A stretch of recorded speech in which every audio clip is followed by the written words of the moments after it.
frame to begin with, right? So here we have the daily time frame. So what's important to understand is that yes, we're in a very, I guess you could call large correction over here, but we've tapped into a very important area over here.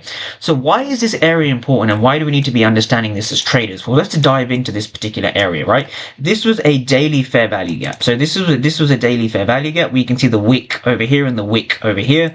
So price over here has given us a fair value gap. Our point of interest is just a candle below. So when we go to regular kind of price action over here, what we can see is price is very carefully, very exactly tapped into this area.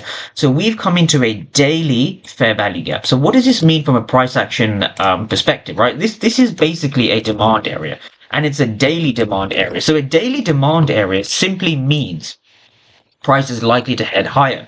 So at an area of demand, we are just looking for higher prices. So now from here, when we go down to the 15-minute time frame, what we can see is Thursday has tapped into this particular price action over here. So Thursday has tapped into this daily demand area. This is important to understand. So now from here, let's understand things in terms of the power of three, because we've had a pretty bearish week. So bearish, we started here on Monday. So let's take this power of three tool and let's apply it on the weekly time frame. So why do we look at the weekly power of three? Well, it's really important to understand context. Where are we in terms of the market open?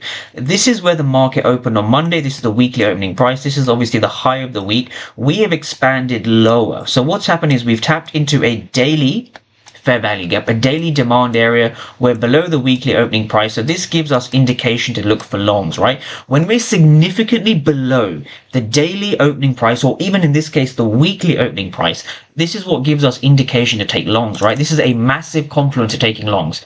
So if you want to form a daily bias, understand where you are on the weekly power of three, right? So the